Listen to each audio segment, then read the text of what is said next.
السلام عليكم. لا تنسوا الاعجاب بالفيديو والاشتراك في القناة تشجيعا. اي واحد تيجبدني تيكره راسو انه في يوم من الايام قارن راسو بيا او جبدني. كيقول لك اللي حك عليا ايوا نايضه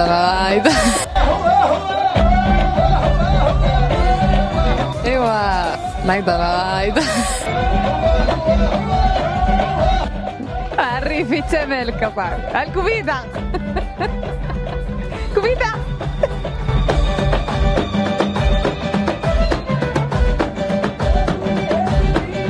كان قواعدو قواعدو انا نيشان شنطن خصها تخرج شي تريد مارك سميتها باطمه ديال المعاطيه. ما كان والله تتمشى مع المغاربه عزيز عليهم المعاطيه. اخويا انت معلم وحنا منك نتعلم. نديرو التوزيع في الخليج.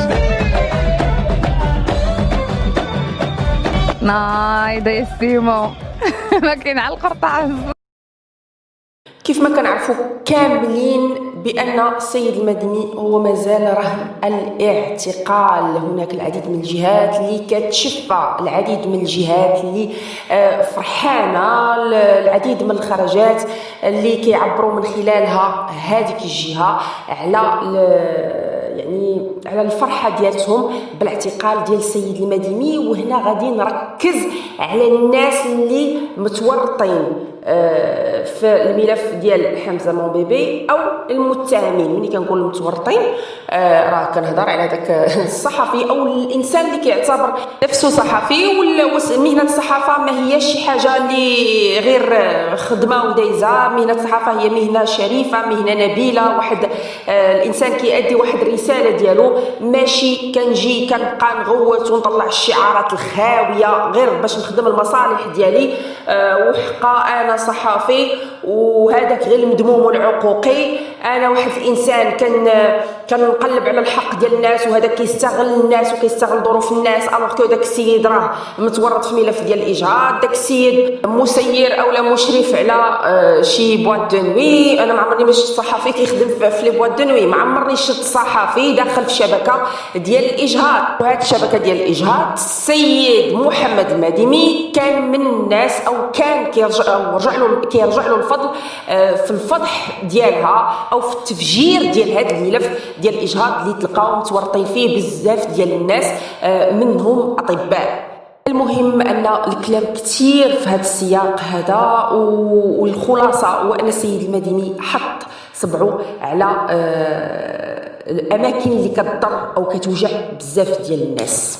غادي نخليكم مع مقطع من الفيديو او تصريح ديال الاستاذ المحترم السيد الهيني ونعاودوا نرجعوا. واللي صدمني اكثر هو ان قريس على انه 3 ايام قبل ما يتعتقل على ان المدني سيقع له مشكل كذا، مما جعلني القي باللائمه على اعتقاله لهذه عصابه حمزه مونبيبي.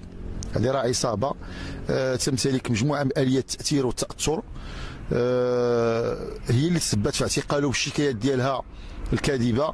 تصوري معي انا انسان يمكن ان يصيب بالذهول ومفجر فضيحه هذه العصابه هذه حمزه مونبيبي يوجد خلف القضبان. هل المدني خصو، انا من الناس اللي كنقول خصهم وسام وطني وملكي، لانه اسدى خدمات كبيره لهذا البلد. المدني ما نصاب، ما فاسد، ما مغتصب، ما متجه في البشر. اللي كيعرفوا هذا الرجل هذا لا يقولون في المدني الا خيرا. المدني يكون بغى يتغنى بالفعل الحقوقي اللي كيمارسوا البعض، فعل الحقوقي للنصب والاحتيال لا تغنى. مدني فقير لانه وطني واصيل وما كيعتمدش الفعل الحقوقي آلية للاغتناء، اعتمد الفعل الحقوقي آلية للضريبه.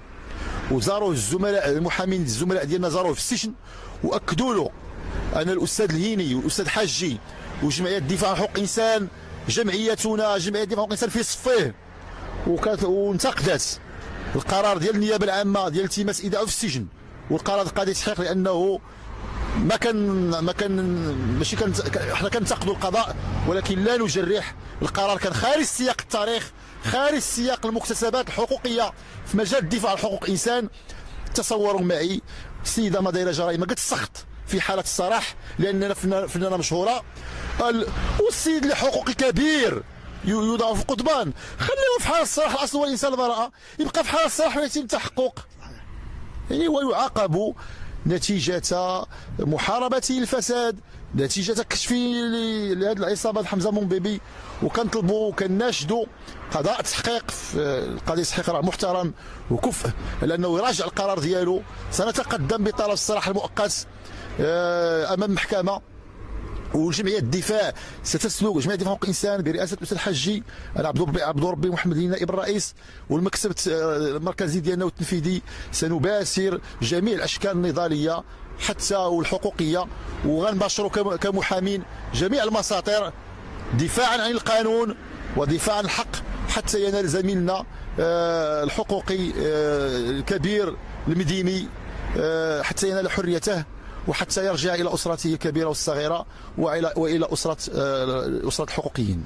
انا اقول لك والله لو كنت عرفت، والله نقول للمشاهدين ديالكم واللي كيسمعوني وجميع المنظمات والسلطات العموميه والقضاء، لو عرفت على ان المديمي من الناس اللي ممكن يطيحوا في اخطاء او في جرائم ما كنت نتولى الدفاع على النيابه عنه، ما كنعرف الرجل ما احوج المغرب الى عشرات من المديمي، لأن احنا في حاجة وحقوقيين كبار يساندون القضايا الوطنية ويدافعون على حقوق المواطنين، ونتمنوا أن القضاء اللي كنثقوا فيه دائما وحتى مؤسسة النيابة العامة كنثقوا فيها أنه يتم إنصاف هذا الرجل ويتم إطلاق الحرية ديالو.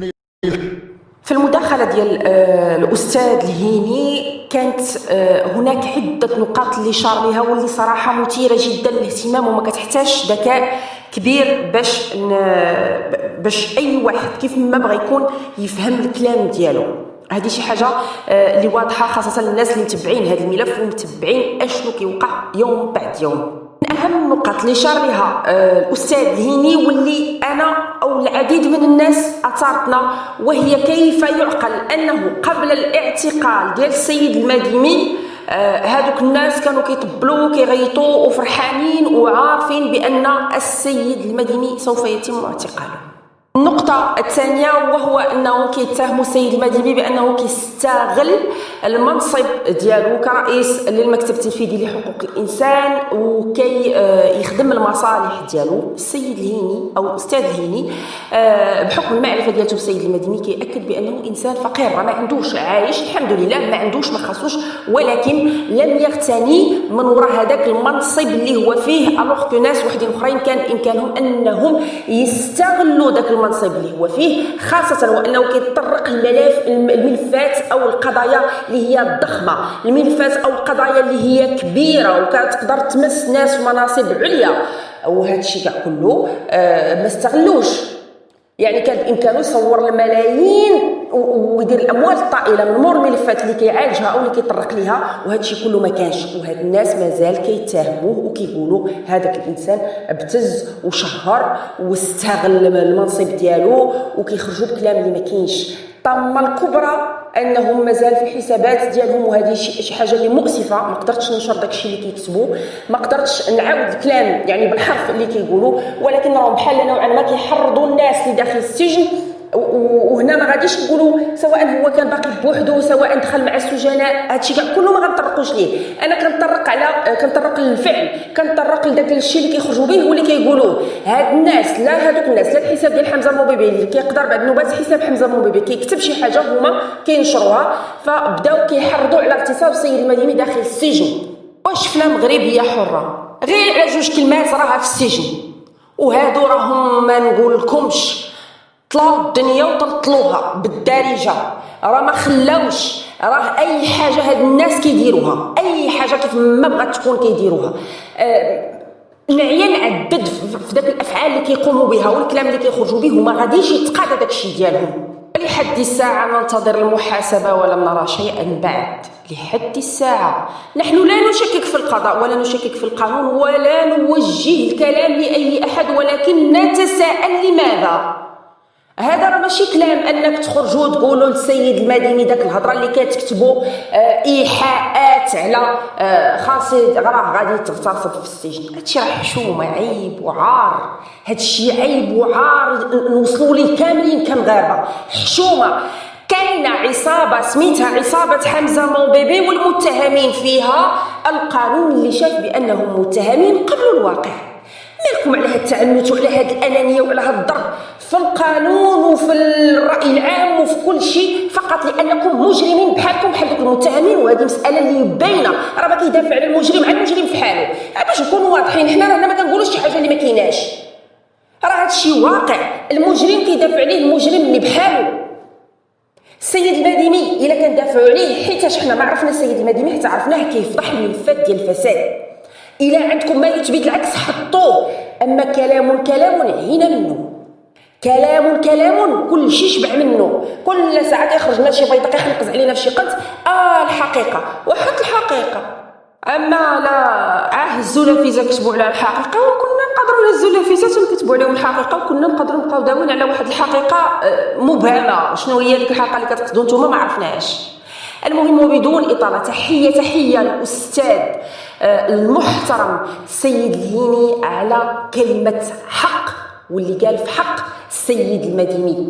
وأكثر من هذا تحية على الكلمة ديالو في حق المتهمة اللي مازال برا عايشة حياتها، والسيد المديني اللي فرجر هذا الملف وتقبطوا فيه العديد من الأشخاص، ويمكن بحال والو تكون مازال فيه شي حاجة اللي حنا ما عارفينش وراه وراء القضبان. بالحق هناك فرق كبير بين ذاك وتلك. السيد المديني ولله الحمد مدعوم من فئة كبيرة من الناس، مدعوم من فئة كبيرة من المغاربة اللي كيساندوه ودعواتهم معاه، وبلا ما نتكلم لكم على الجهة الأخرى. شكرا لكم على الدعم، شكرا لكم على الوفاء والتشجيع. نخلي لكم راحة ونتلاقاو في فيديو ماجي بحول الله.